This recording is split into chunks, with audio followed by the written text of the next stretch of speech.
महत्वाकांक्षा जो है, एम्बिशन जो है, वो कहीं ना कहीं हर इंसान में दबी है।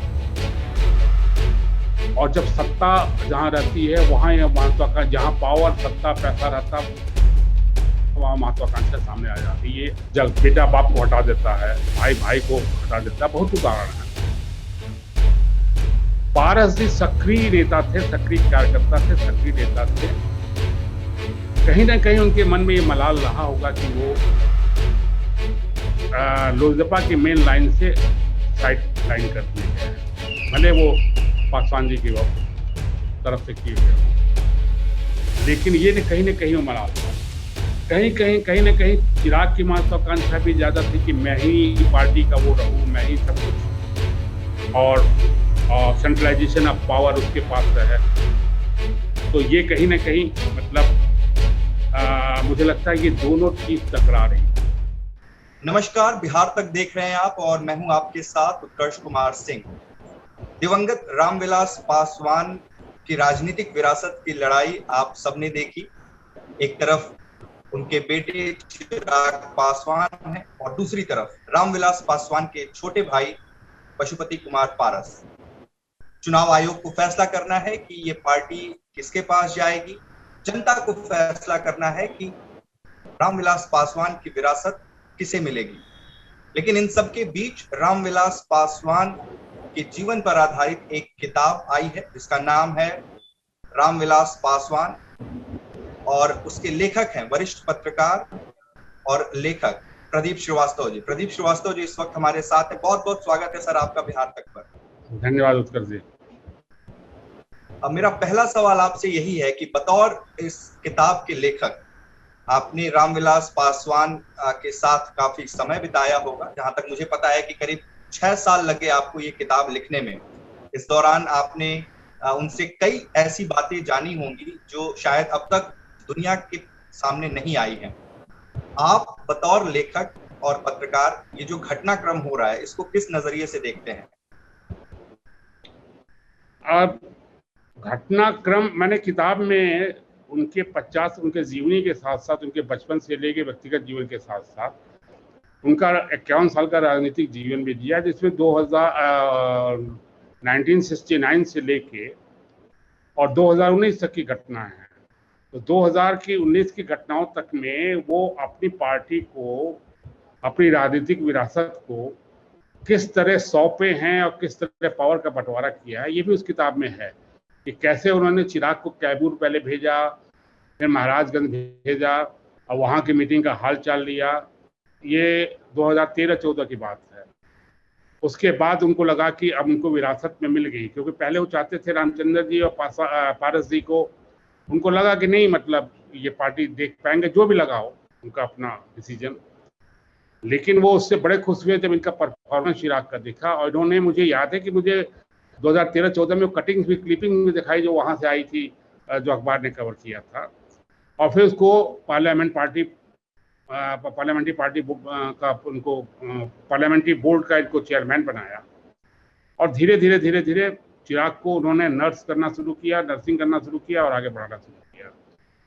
और टकराव न हो इसलिए पारस जी को उन्होंने लोजपा से हटा के दलित सेना का अध्यक्ष बना दिया, ताकि आगे चल के टकराहट ना हो। और खुद अपने राष्ट्रीय अध्यक्ष पद का भार जो है चिराग को दे दिया।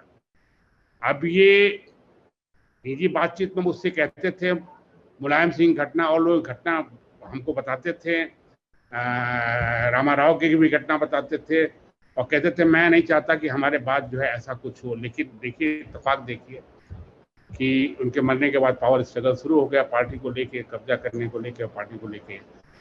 और मुझे जो लगता है कि देखिए, हिंदुस्तान में जो है राजनीतिक विरासत जो है, पारस जी का पॉलिटिक्स में बहुत अच्छी पकड़ है और बिहार कम से कम तो उनके पूरे हाथ में है। और उनके कौन कार्यकर्ता, कौन नेता कहाँ पे है, सब पारस जी को उंगलियों पर पता है। लेकिन राजनीतिक विरासत जो है हिंदुस्तान में जनरली बेटे को मिलती है। और इस बीच पिछले 5-7 साल में चिराग ने जो अपना कैंपेन किया, उसके बाद टीवी पे आए, मीडिया में छाया रहे, तो उनका एक राष्ट्रीय कद धीरे धीरे जो है छोटा मोटा तैयार हो गया है, जो पशुपति पारसनाथ जी नहीं बना पाए। तो इसलिए अगर आप जन समर्थन की या इनके वोटर समर्थन की बात करते हैं बिहार में, तो मुझे जो लग रहा है और जो फीडबैक भी आ रहा है वो चिराग पासवान के साथ पार्टी के कुछ बड़े नेता। आपकी बातों से सर दो चीजें निकल कर आई। पहला ये कि ऐसा क्या रामविलास पासवान को पहले से आशंका थी कि उनके जाने के बाद उनकी पार्टी में कब्जे की टकराव हो सकता है? क्या लड़ाई शीर्ष नेतृत्व को लेकर होगी? क्या ये रामविलास पासवान को पहले से एहसास था? और दूसरा सवाल ये कि क्या रामविलास पासवान शुरू से ही अपने बेटे को ही नेतृत्व सौंपना चाहते थे? नहीं, दोनों चीज। पहली चीज तो ये कि उनको आभास तो हो गया था। एक तो जो और जगह मिलता है, जो मतलब उदाहरण उन्होंने देखा होगा कई घर में, मुलायम सिंह के यहाँ खुद कृपाल सिंह यादव और अखिलेश और बाकी और जगह, तो उससे भी उनको था। और उनके जीते जी में भी डिफरेंसेस स्टार्ट हो गए थे, 3-4 साल से डिफरेंसेस स्टार्ट हो गए थे। चिराग को लाने के बाद जो है डिफरेंसेस स्टार्ट हो गया था, और पारस जी और चिराग में भी डिफरेंसेस था। ये कुछ ढका छिपा था, कुछ ओपन भी हो गया था। 2-3 महीना पारस जी आना छोड़ दिए थे, फिर उनको मनाया गया था। तो ऐसा नहीं था, डिफरेंसेस उनके सामने आने शुरू हो गए थे। तो उनको ये था कि डिफरेंसेस आगे चल के कहीं सीरियस न रूप ले ले, इसलिए उन्होंने बंटवारा किया। दूसरे, चिराग को वो लाना नहीं चाहते थे, शुरू से लाना नहीं चाहते। चिराग फिल्म लाइन में जाना चाहते थे, उन्होंने परमिशन दे दी फिल्म लाइन की। चिराग फिल्म लाइन में गए, फिल्म लाइन से क्यों वापस आ गए? या तो वो चल नहीं पाए, वहाँ पे ऑफर मिलने बंद हो गए, या उनका मन उब गया, या फिर राजनीति होता है कि राजनीतिक खून है, तो राजनीति में उनको जब धीरे धीरे इंटरेस्ट बढ़ने लगा होगा।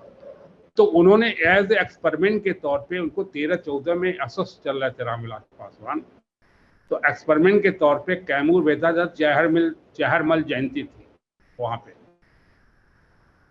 और उसके बाद प्रभुनाथ सिंह बाई इलेक्शन लड़ रहे थे महाराजगंज, उन्होंने रामविलास पासवान जी को बुलाया था रैली के लिए, लेकिन वो नहीं जा पाए, तो उन्होंने इनको भेज दिया।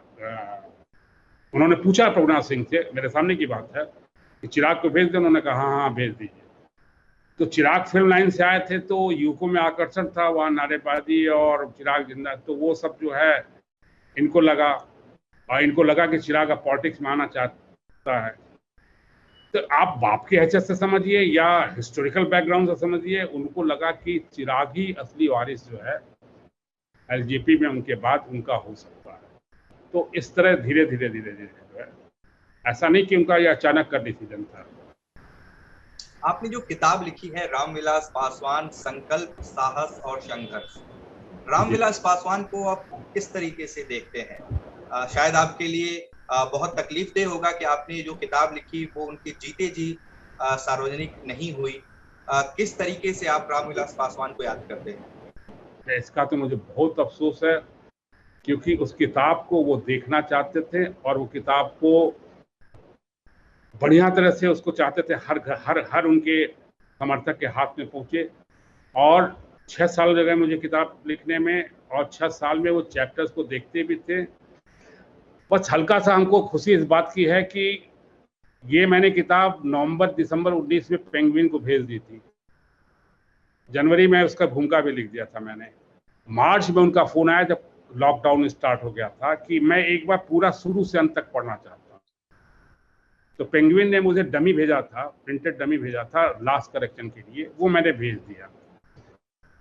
रात को 11 बजे उनका फोन आया, 3-4 दिन बाद, 11 साढ़े 11 बजे रात को, कि मैं 2 दिन से लगातार पढ़ रहा था, और मैं 100 नहीं, 200 नहीं, 400% सेटिस्फाइड हूँ। और दूसरा कमेंट बहुत अच्छा लगा मुझे, कि आपने ईमानदारी से किताब लिखा है, कोई पक्षपात नहीं किया।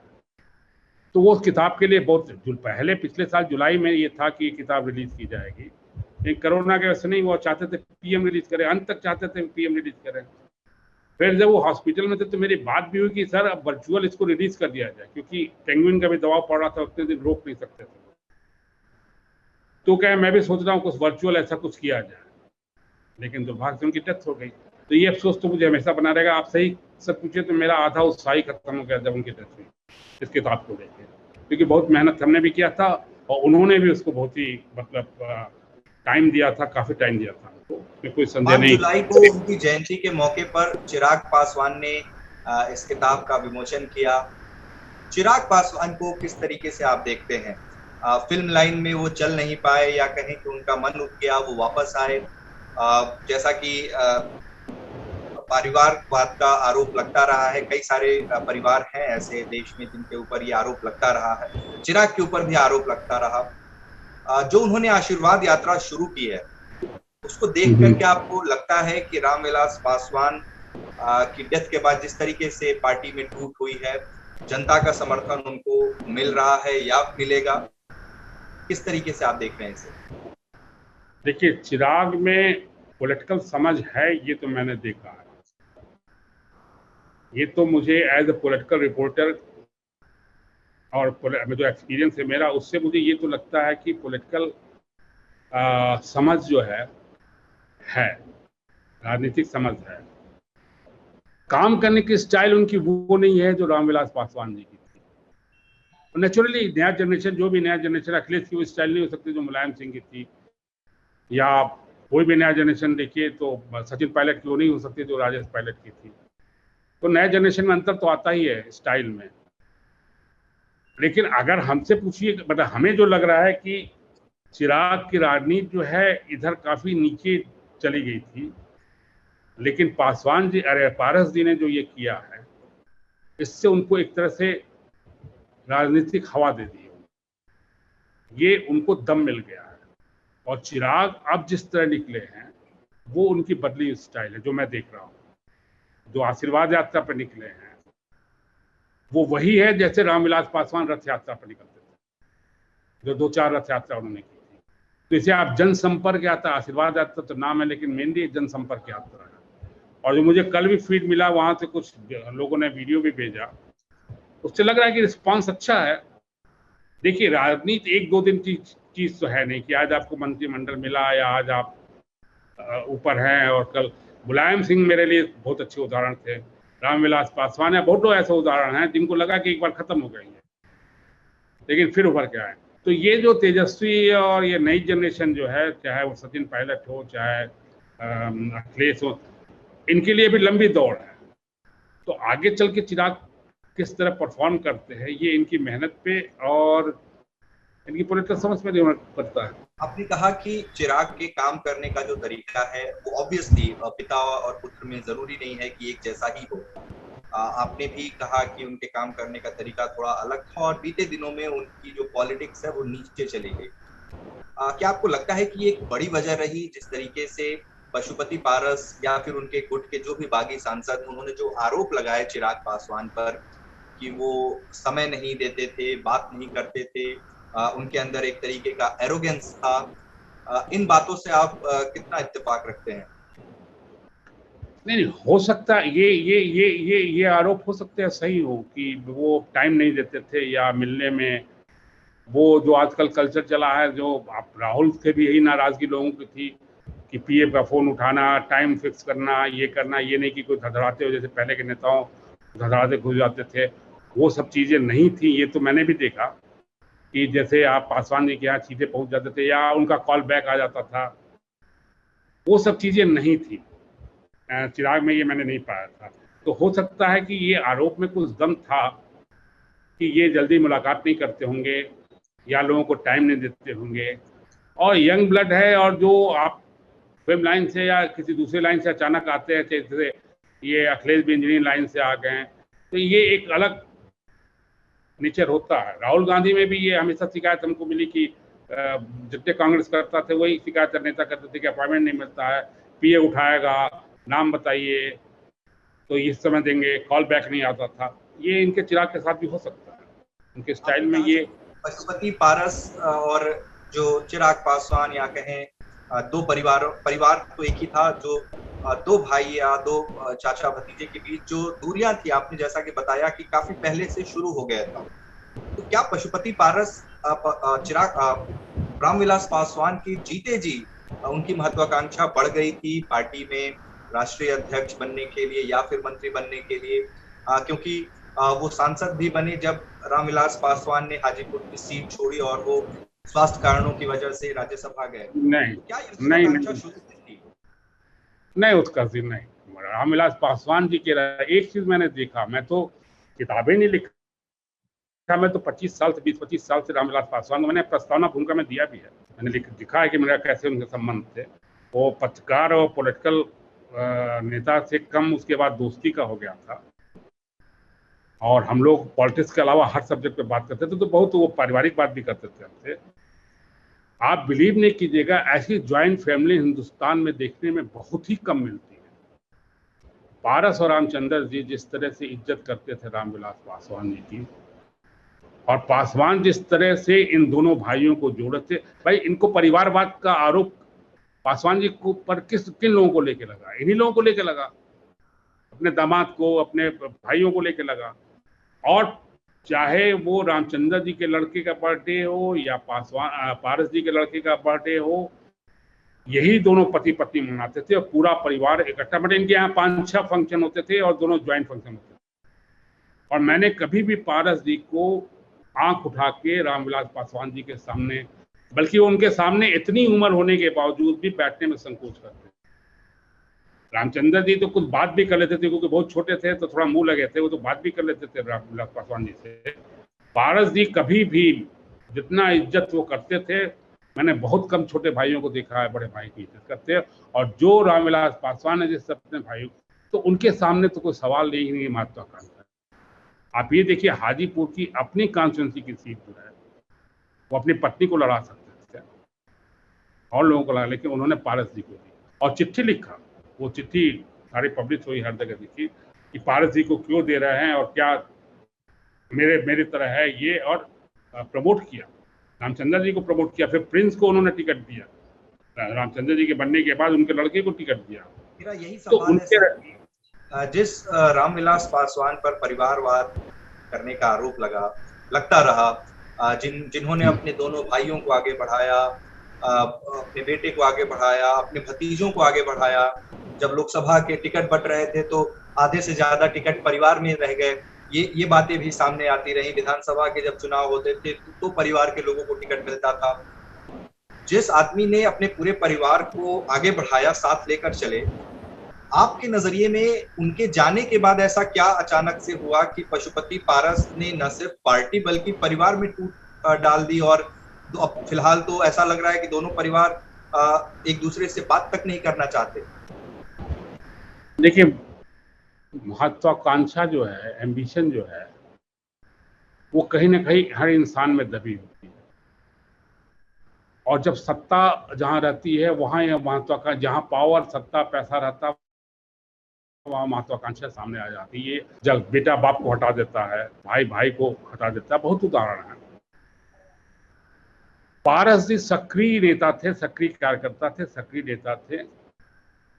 कहीं ना कहीं उनके मन में ये मलाल रहा होगा कि वो लोजपा की मेन लाइन से साइड लाइन कर दिए गए हैं, भले वो पासवान जी की तरफ से किए गए हों, लेकिन ये कहीं ना कहीं वो मलाल था। कहीं ना कहीं चिराग की महत्वाकांक्षा भी ज्यादा थी कि मैं ही पार्टी का वो रहूं, मैं ही सब कुछ, और सेंट्रलाइजेशन ऑफ पावर उसके पास रहे। तो ये कहीं ना कहीं मतलब मुझे लगता है ये दोनों चीज टकरा रही थी। और ऐसे में बाहरी लोग भी काम करते हैं।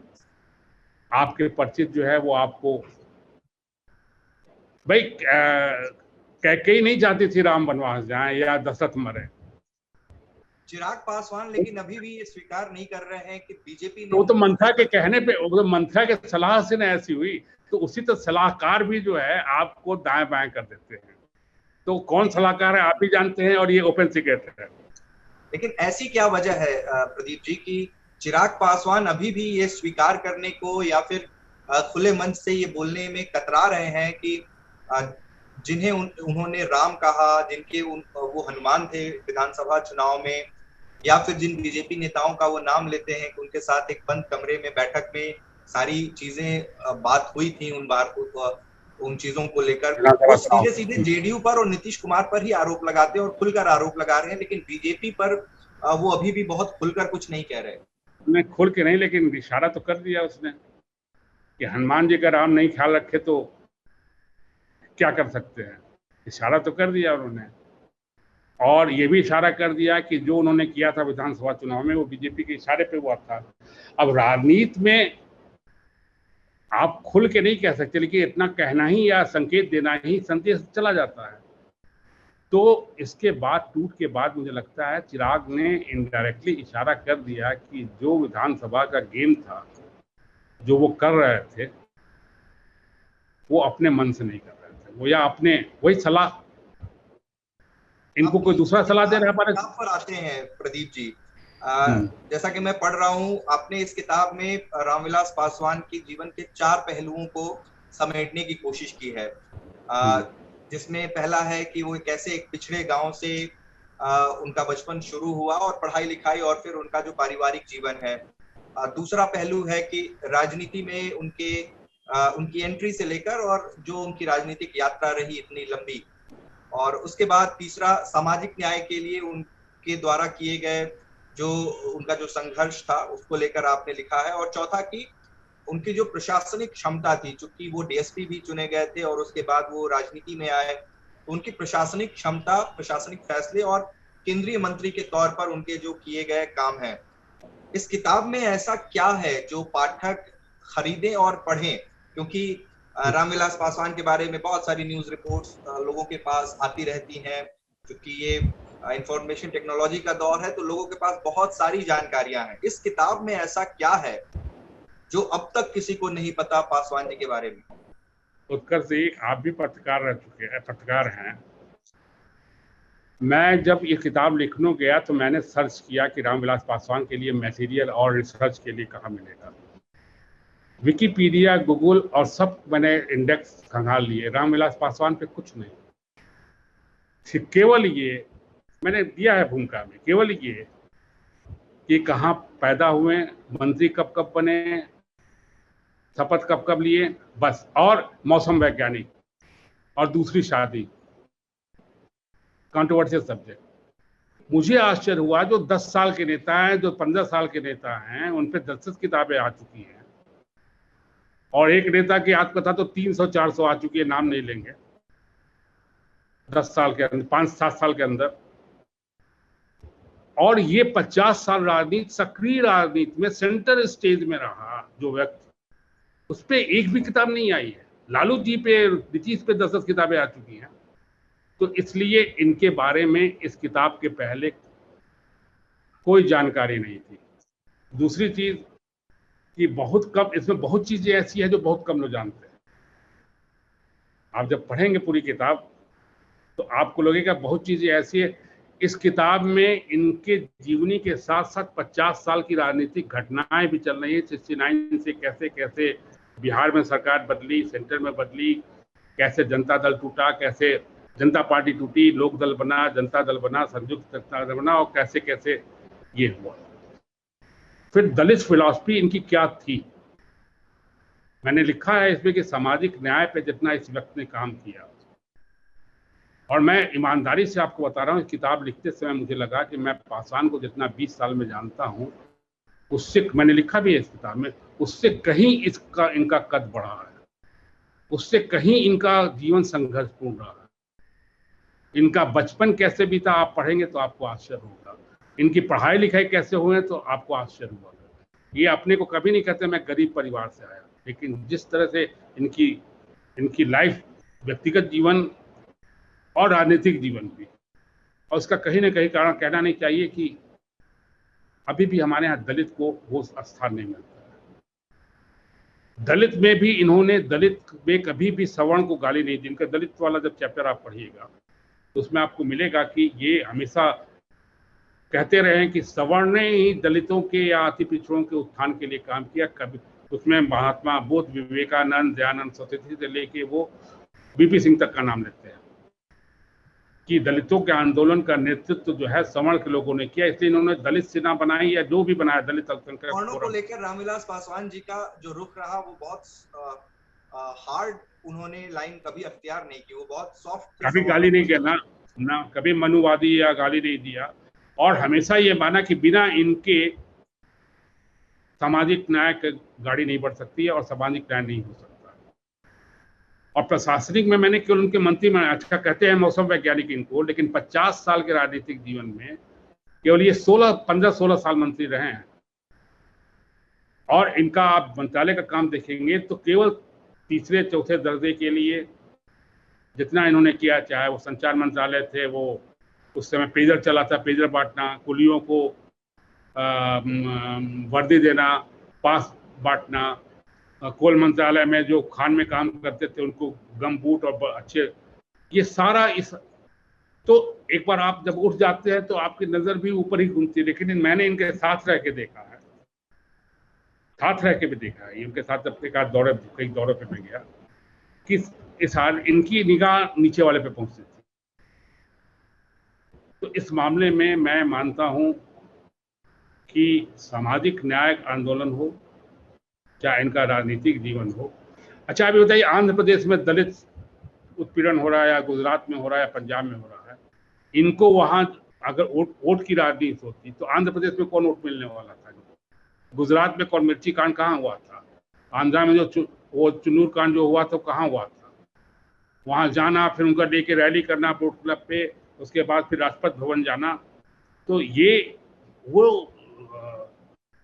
वोट राजनीति नहीं थी। वोट राजनीति तो सब करता है, अगर चुनावी राजनीति में अगर आप वोट की राजनीति करेंगे तो, लेकिन उनके अंदर दर्द था लास्ट तक। ये मैंने उनके साथ रह के भी महसूस किया है और किताब लिखते हुए महसूस। तो इसलिए उस किताब में मैंने बहुत ईमानदारी से उनकी जो पर्सनालिटी, उनकी जो फिलॉसफी थी, और साथ साथ जो घटनाक्रम जिसमें कि आप इनसे इतर भी घटनाक्रम जो राष्ट्रीय राजनीतिक पटल पे, या बिहार में 69 में क्या हुआ, 76 में क्या हुआ, 3 साल में 10 गवर्नमेंटें बदली, वो सब भी आप इसमें, मतलब एक राजनीति का। आपने पूछा था हमसे इसको क्यों पढ़े, 2 कारण से। एक तो कोई भी 80 के बाद स्पेशली जो लड़का पैदा हुआ, जो नौजवान है, वो इससे 50 साल की राजनीतिक घटनाओं को समझ जाएगा।